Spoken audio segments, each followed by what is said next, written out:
Thank you very much. I was asked to speak on the subject of the unfinished battle for LGBT rights. That's the unfinished battle for lesbian, gay, bisexual and transgender rights. Now, as the title suggests, the unfinished battle, it does imply that some of the task has already been finished. And that's really what I want to start with. If you think about it, until 1999, Britain had by volume the largest number of anti-gay laws of any country in the world. Some of them dating back centuries. So, in the reign of King Henry VIII, in 1533, anal sex was outlawed with a punishment of death by hanging. In 1861, capital punishment for anal sex was reduced to life imprisonment. In 1967, life imprisonment was reduced to a maximum of 5 years. But in certain circumstances, same-sex acts of any kind were from 1967 no longer prosecuted. You've all heard, I'm sure, of Oscar Wilde, the great Irish playwright, who was jailed in 1895 for the crime of gross indecency.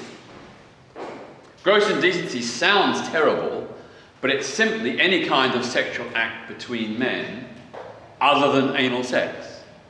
So it could mean touching, kissing, mutual masturbation, oral sex. That was outlawed in 1885, and 10 years later, Oscar Wilde was prosecuted and jailed for 2 years hard labour for gross indecency. It effectively killed him. Hard labour in those days really was hard labour, and he died just 3 years after his release from prison. But both of those laws, both of those ancient laws, were only finally repealed in 2003, a mere 13 years ago. Now, row back to 1967. In 1967, the Sexual Offences Act did partially decriminalise male homosexuality, but only in England and Wales. It wasn't extended to Northern Ireland until 1982, and not to Scotland until 1980. Also exempt from that partial decriminalisation were the armed forces and the merchant navy, where all same-sex acts remained a crime even after 1967. So what the 1967 Act basically said was, if two men are aged 21 or over, if they have sex in the privacy of their own home, with no one else present in any part of the house, with the doors and windows locked, and with the curtains drawn, they won't be prosecuted.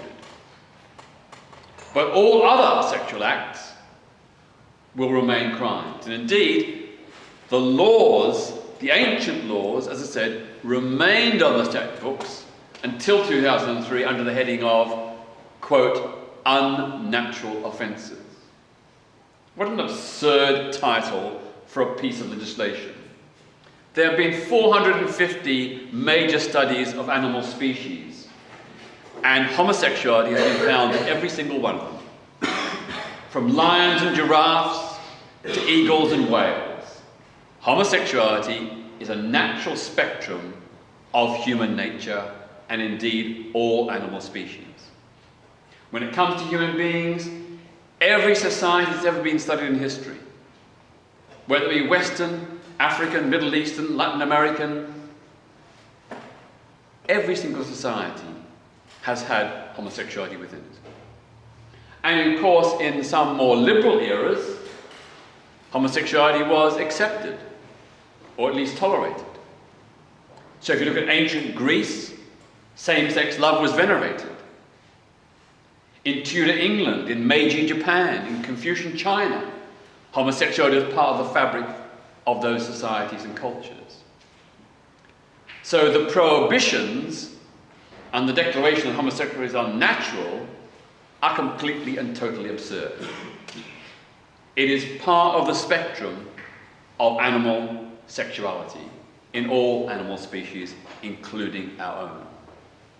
Anyway, I said that until 1999, by volume, Britain had the largest number of anti-gay laws of any country in the world. More than Russia, more than Iran, more than any African nation. I gave you two examples of ancient laws that dated back centuries. But since 1999, we have witnessed the fastest, most successful law reform campaign in British history. In the space of 14 years, from 1999 to 2013, all the anti-gay laws have been abolished. And when I say all of them, I mean all of them. Not just the sexual offences laws, the many myriad sexual offences laws that criminalise same-sex relations, but also things like the ban on same-sex couples fostering and adopting children, the de facto lawfulness of discrimination against LGBT people in employment, housing, and the provision of goods and services. Section 28, which banned the so-called promotion of homosexuality in schools and other local authority institutions. You know, we've had civil partnerships in 2004, same-sex marriage in 2013. A ban on employment discrimination against LGBT people in 2003-2004, followed up by a broad-based, comprehensive anti-discrimination law in 2007-2008. We ended the ban on lesbian and gay people serving the armed forces way back in 1999. We equalised the age of consent in 2001. Up until 2001, if you were a boy and a girl and you had sex, you could do so lawfully from the age of 16. But after 1967, when there was a partial legalisation, 2 men had to be 21 or over. Then in 1994 it was reduced to 18 and over. But still, of course, it wasn't equal. It wasn't equal at 16 for everyone until 2001. So my point is, there has been a progressive, huge, successful law reform campaign. But does that mean that everything's out okay? No, it doesn't. There is still unfinished business. So take same-sex marriage. In 2013, same-sex marriage was legalised. But it wasn't equal marriage, because what the government did was pass a new special law for same-sex couples. So now we've got 2 separate marriage laws. The 1949 Marriage Act, which is for opposite-sex couples only, that is for male and female partners, and the 2013 Act, which is for same-sex couples only, 2 men or 2 women. So we've effectively got a system of segregation in marriage law. One marriage law for straight people, another marriage law for gay people. That is not equality. And there's also discrimination in pension inheritance. So, for example, if you are in an opposite-sex marriage under the 1949 Marriage Act, if your partner dies and he or she has been paying into a pension, you as the surviving partner are entitled to inherit all your deceased partner's pension contributions from the very first year they contributed. But in the case of a same-sex couple in a same-sex marriage, you're only by law allowed to inherit your partner's pension contributions from 2005. So your partner may have been paying in to the pension since 1960 or 1970.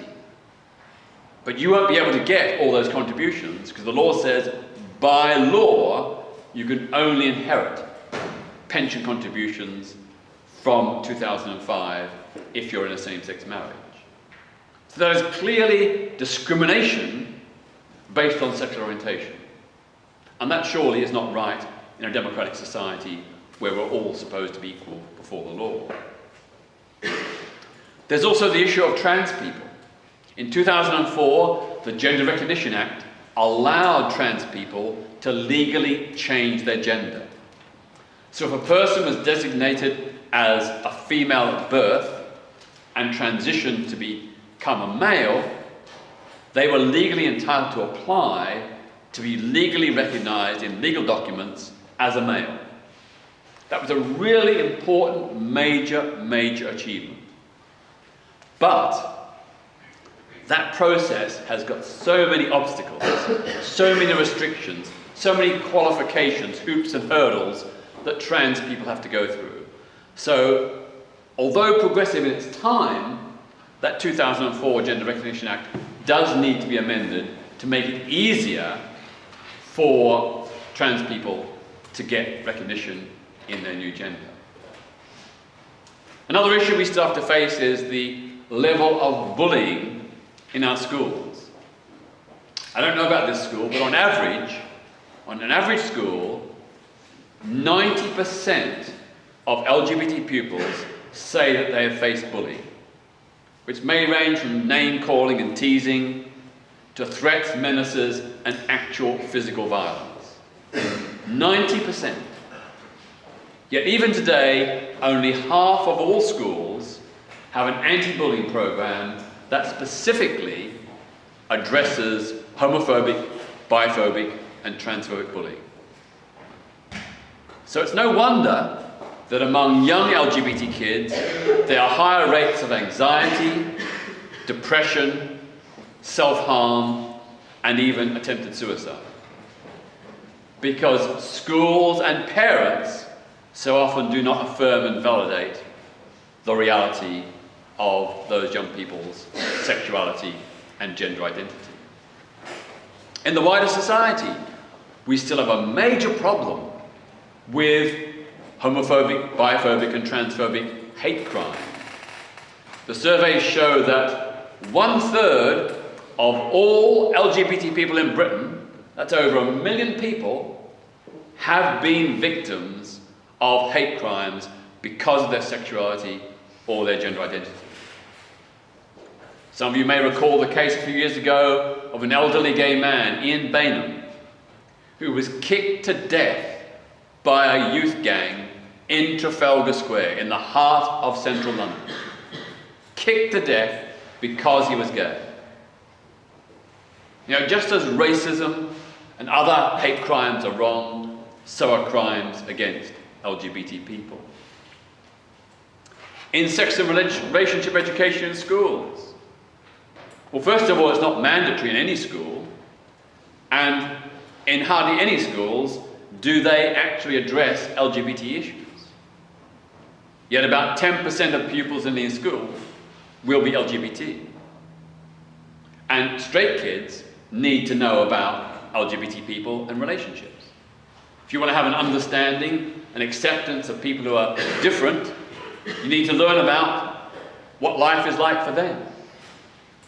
So we have a problem that the government has recently, several times, refused to make sex and relationship education mandatory in schools, which it ought to do for all young people, and refused to require all schools to include LGBT issues as part of that sex and relationship education. Again, it reinforces the idea that LGBT kids are not part of society, that they're not accepted, that there isn't that understanding and acknowledgement. We also have another big problem, which is about refugees. LGBT people fleeing persecution in often viciously homophobic countries like Russia, Saudi Arabia, Iran, Uganda, Nigeria, Pakistan. In these countries, LGBT people can be jailed. In some countries, they can be put to death. And if not put to death by the state, they're at risk of being beaten and killed by homophobic mobs. Yet when they come here to seek a place of refuge, the rate of refusal on their asylum application is much higher than it is for religious, political, and ethnic refugees. Why is that? Why is it that someone fleeing persecution because of their sexual orientation or their gender identity is treated less favourably by the asylum system on account of that? That can't be right. That cannot be right. Taking a look at the global picture, of course, things are much, much bleaker. I've highlighted a few examples of unfinished battles for LGBT equality in Britain, but worldwide, the situation is far worse. Of the 193 countries in the world today, still nearly 80 of them have a total prohibition on same-sex relations, ranging from a few years imprisonment right up to life imprisonment and even execution by stoning, beheading or hanging in half a dozen Muslim-majority states. Execution for loving a person of the same gender in the 21st century. This is something out of the Dark Ages. Take the Commonwealth. We pride ourselves as being part of the Commonwealth. The Commonwealth says its values are human rights, equality, individual freedom. Yet in 80%, or nearly 80%, of Commonwealth countries, homosexuality is still a crime. And 7 of those Commonwealth countries have life imprisonment. 2 of those Commonwealth countries, Nigeria and Pakistan, have de facto death penalty in the Muslim majority areas. The Commonwealth, or most of its member states, at the last count 37 out of 52 member states, are not living up to their values of equality and human rights when it comes to their LGBT citizens. And in all the history of the Commonwealth, spanning more than 6 decades, never once, not even once, has a Commonwealth Heads of Government meeting ever even discussed LGBT rights, let alone supported them. Now, the Commonwealth, of course, stands accused of many human rights abuses. Most Commonwealth countries commit terrible human rights abuses, not just persecuting LGBT people, but denying women equality, having the death penalty, detention without trial, censorship of the media, bans on protests and the right to strike. There are a whole range of human rights abuses being perpetrated by most Commonwealth member states. Yet where is the momentum from the Commonwealth Secretariat, which is charged with upholding Commonwealth values and the Commonwealth Charter? Where is the momentum from that Secretariat to challenge these countries and to call them out on their human rights abuses? Right now, in the last 2 or 3 years, there has been a growing backlash in a number of countries. A backlash against LGBT people in about 15 or 20 countries. Russia, India, Brunei, Uganda, Nigeria, Jamaica. The list goes on and on and on. These countries have either introduced new anti-LGBT laws or have enforced existing laws with ever greater ferocity, or there's been an upsurge in random or organised anti-LGBT violence by anti-LGBT mobs. So for LGBT people living in these countries, these 15 or 20 countries, life is getting worse. There is a real backlash. Now, backlash has 2 sides to it. Backlash is always wrong.